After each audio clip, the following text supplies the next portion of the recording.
Coming up, I'm on the hunt for a tiger that's lost its stripes. Oh, tiger snake, tiger snake. Look at that.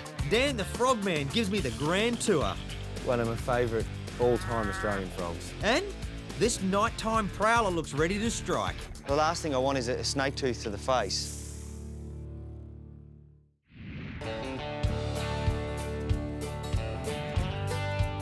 I'm on Kangaroo Island, 30 kilometres up the coast of South Australia, looking for tiger snakes.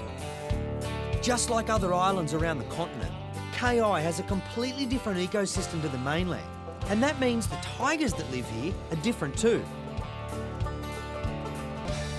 Oh, tiger snake, tiger snake. Look at that. He's already spotted me. He's flared the neck out a little bit to make himself look bigger.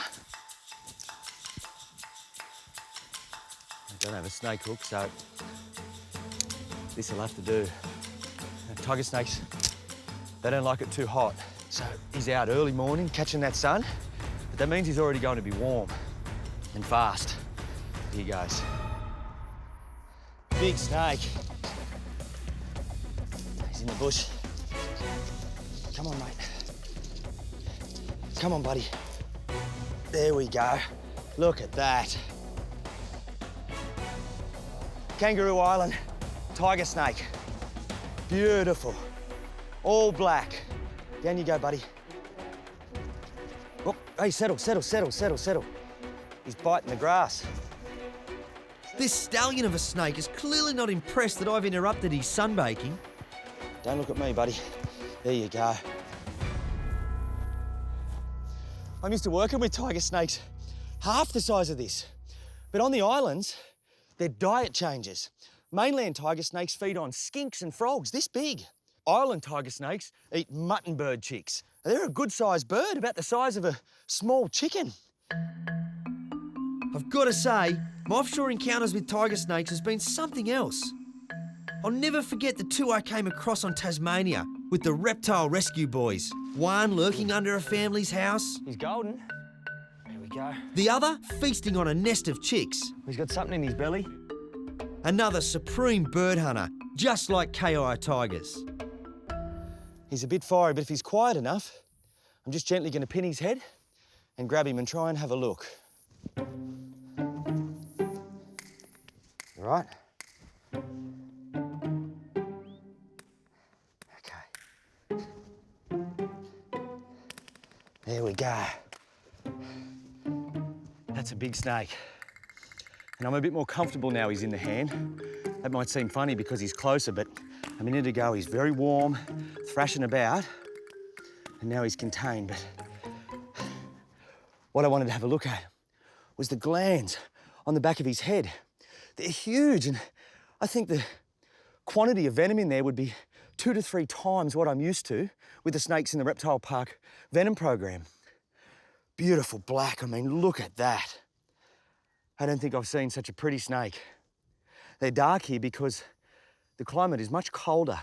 So having a darker coloration means you can absorb more of the sun's warmth on the cold days.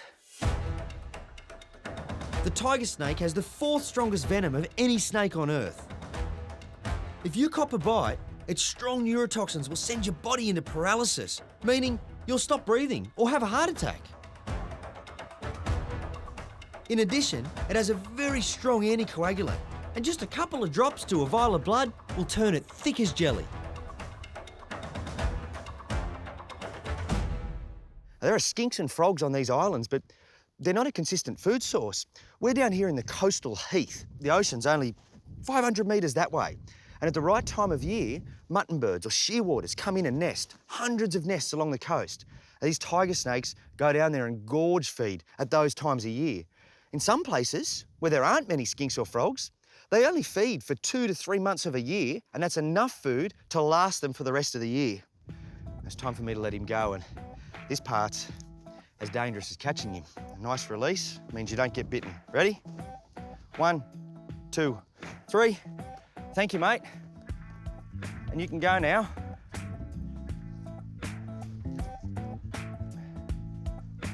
Well, that was unreal. I've caught a few tiger snakes in my time, but never an all-black tiger snake. and never on Kangaroo Island. Something I really wanted to see, and now I have. I'm going to leave him there.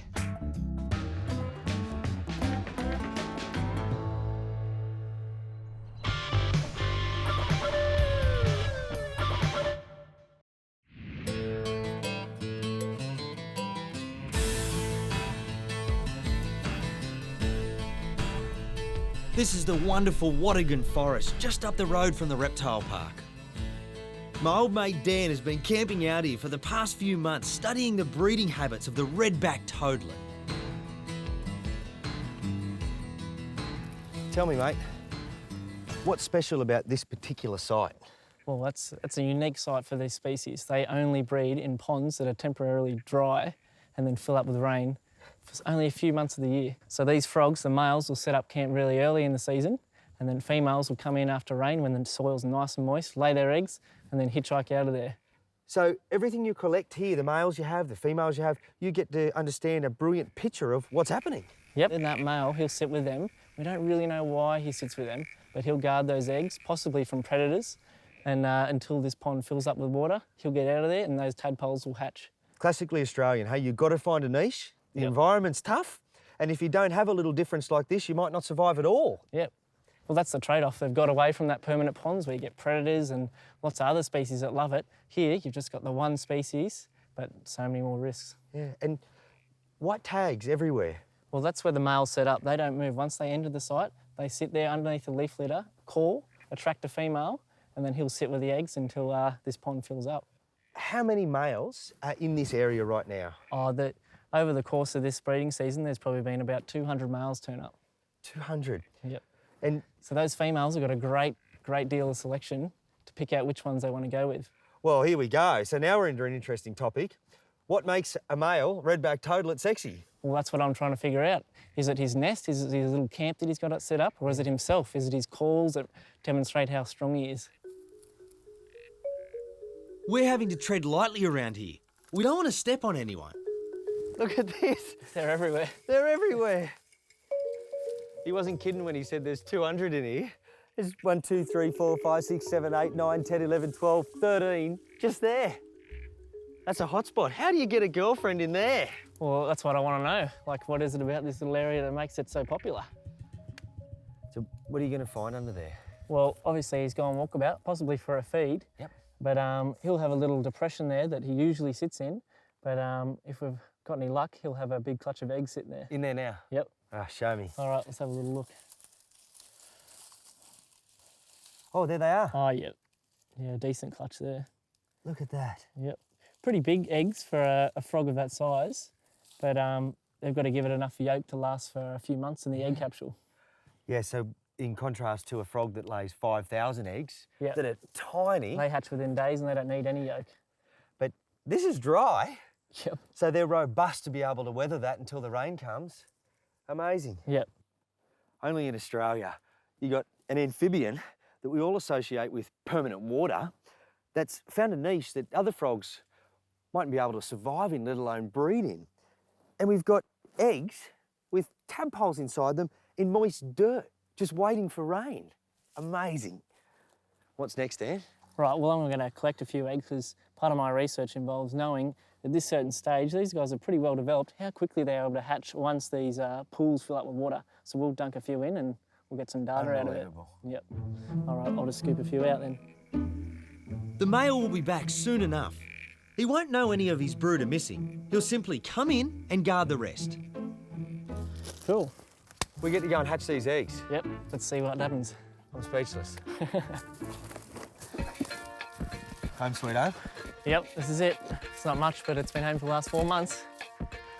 All right, so we got these eggs and prepared this little tank here. Okay. And so if everything goes to plan, we'll drop these eggs in and I'll record how many hatch and how quickly they hatch and yeah, it should be pretty good. I can't wait to see it. It's gonna be good.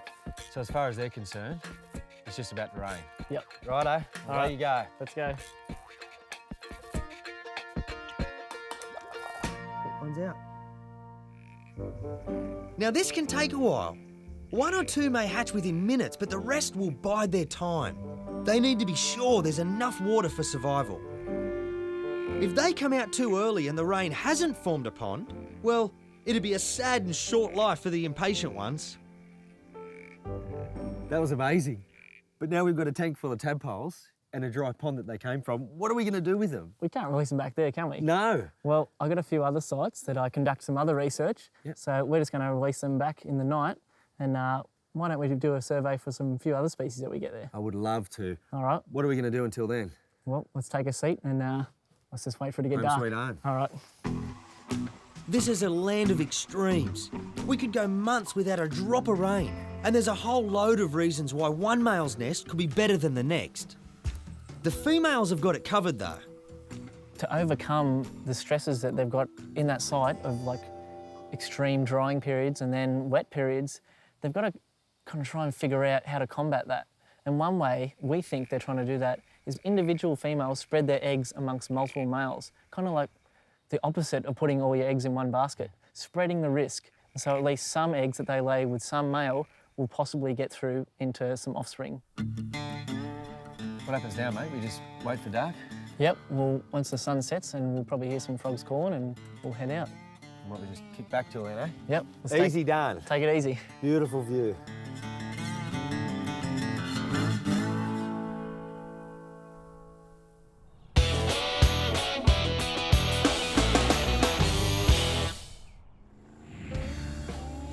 The great expanses of wilderness that covers the Northern Territory famously harbours many of Australia's largest and deadliest animals. Daytime is usually spent either sunbaking or taking shelter, but most of all, it's a time for sleeping. It's when nighttime descends that the real action kicks in. That's when the predators come out to hunt, and the prey, well, they're just hoping to make it through till morning. It's only a short walk through the dense surroundings before I spot one of the locals. Snake in the tree. It's a carpet python. It's a Northern Territory carpet python, a Darwin carpet. It's only young. These guys can get up to sort of 10 foot. He'd be taking things like small mammals, reptiles, birds. That's why he's come down. He was sitting there when we found him in a bit of an S pose. Whoa, there's a strike. Look at that, and he's S'd again. I wasn't watching him there, but he can see me. Now, he's been a bit cunning there. He's gently creeping forward and making that S a little bit bigger so he can reach further. I'm not stepping back. The last thing I want is a snake tooth to the face. Like all pythons, he's non-venomous. Their preferred choice of killing is suffocation. To show you the incredible strike speed of this reptile, I'm going to act as bait. We'll just try and get him down for a look. Where's the best spot? He's got it. Ah! I deserve that, but that was a bite. A few teeth, not too bad. He's just a python, so it's not dangerous. Those teeth are designed for gripping onto prey. They're backward facing. When they get in, they rip through a bit of flesh, so might look bad, but he's only a little snake. Whoa. Okay, now he just nailed me. I'm just gonna grab a stick, try and get him to move a little bit. He's on the move now, so it's safe to get him off. He hasn't got that strike position. Come on, mate. Look at that. Beautiful snake. They live in the forest, so they're brown, black, yellow, camouflage well. He's flicking his tongue to have a bit of a smell. It's a good find, because it's quite a cool night. He'd be out looking for any little mammals, birds. And that there, as you can see, you got the S in the neck.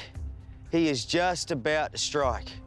And all along that bottom lip are heat-sensitive pits. Now, if one of those picks up my arm, I'm guessing that I'd cop a whack. Don't do it, mate. Don't do it. Look at this. He's just about to strike. He's flicking his tongue. We want to try and keep him nice and settled, not stress him. Hey, bit of a hiss. Look at my hand. It's wrapped up. He's really got my hand there, and a python this size isn't too dangerous. But these guys can get up to 10 foot. I mean, if he was to wrap around, especially on my neck, it'd be an effort to get him off. Okay, I'm gonna try and get him off my hand and put him back where I found him and let him go. He should go straight up into a tree. Come on. And you can really see how he camouflages on that tree. You have a look at the different colours. Once he gets his head around, he should take off. That's it. There we go. What a snake.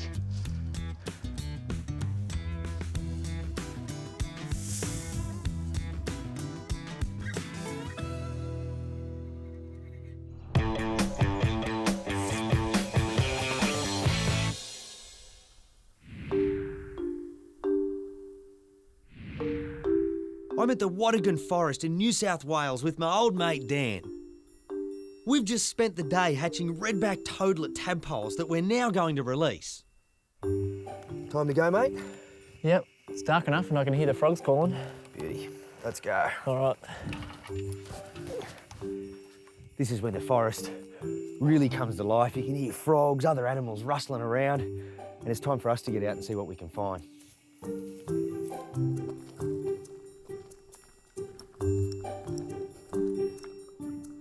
Hey, there's a tawny. Oh, looking right at us. Look at that. It's a tawny frogmouth right up there. Looks like an owl, but it's not. It's a nightjar. And what do you know? He's hanging out right where all the frogs are. Right where the frogs are, hey? He's not silly.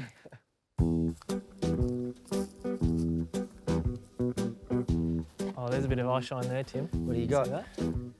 Oh, yep, there it is. What is it? Oh, that's a big great barred frog. Look at that. Oh, it must be a female by the size of her. That is huge.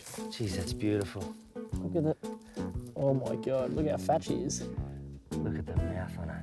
What a See frog. that focusing on you almost. Yeah, you can tell it's night, hey? They're out, the pupils are... Hello, mate. She's all yours. Whoop, she's off.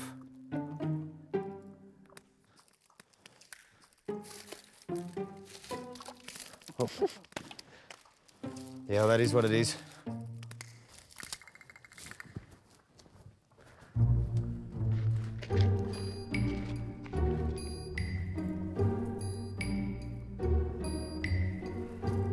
This is a pobblebonk.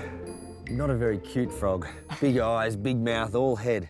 And we got a boy, hey? Yep, and you can tell he's a burrowing species just because their position on the eyes, like right on top of the head, first thing to pop out of the ground. Is that, so if he's got a tawny frogmouth sitting above him, Yep, he's not going to come out. And you can also tell if you flip him over there, you might be able to see, he's got like a little spade-like, Whereabouts? just... Oh, look at that. Yeah, he burrows in backwards into the ground Gotcha. and he uses that as like a little spade. Yeah, nice. That's brilliant. Okay, matey. Oh, well, let him on his way. 2 frogs in 2 minutes. Off you go. Let's keep going. Yep, plenty Place more is out there alive, from. mate. This place just comes to life after dark. The frogs started to call, the insects got noisy, and then everything starts to move. And now we're just finding one frog after another. Oh yeah, there's some more eye shine. Smaller though. Yeah, this is a little frog. Oh nice, that's a little green-thighed frog. Green-thighed. Yeah, they're threatened in New South Wales. That's my first ever Is it? green-thighed frog, yeah? Yeah, you don't see too many of them. No, have you seen them up here before? Yeah, but they only really come out after lots of rain. Okay, But so this we're very guy's lucky. probably out just foraging, looking for a bit of a feed. What a good sign. How good is that? Nice. It's just so good to come to a place like this and see such a healthy population and diversity of frogs. Yep, yeah, you don't come across these guys too often. Well, I certainly haven't. You don't have to guess how he got his name. Look at that beautiful green in behind the thighs there. Do they know what that's for? Yeah, it acts as a sort of defence mechanism when they're evading predators. So when they jump, that colour is revealed and that dazzles the predators just a bit. There's a reason for everything, hey? There it is. What a great frog. You know, a threatened species, any species, is good to see in the wild. And he's just out here cruising around looking for some little insects. It's a tree frog, so it's got little suction caps. Time to let him go.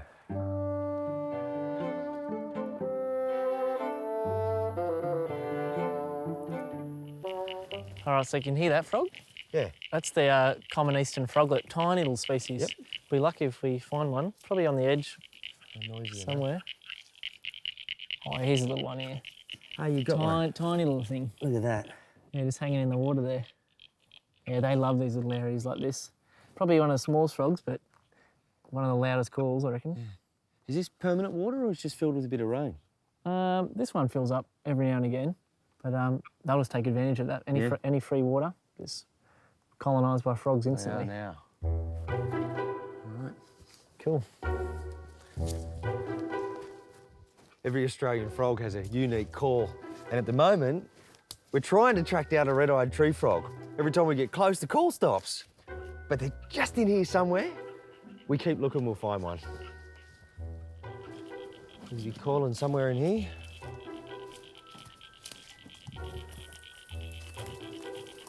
Here he is. Oh, there he is. Nice. Look at that. Look How at- good is that? Look at his throat is out, he's been calling. One of my favourite all-time Australian frogs. Yeah, have to be.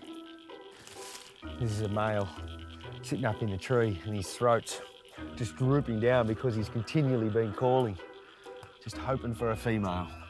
Red-eyed tree frogs are just beautiful. And we're in woodland here, sclerophyll forest, with a bit of water behind us, but you just picture that that's a tropical frog and it should be in the rainforest. What a find. That's my pick of the night, even though it's not as endangered as the others. Oh, here he goes. Listen to that.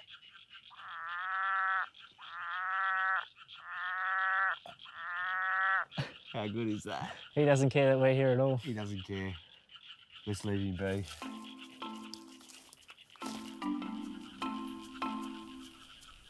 What a day and night.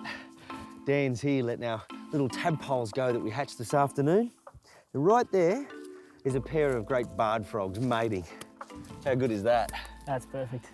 Good on you for the work you're doing, mate. No worries, thanks for coming up. Oh, I've had a brilliant day.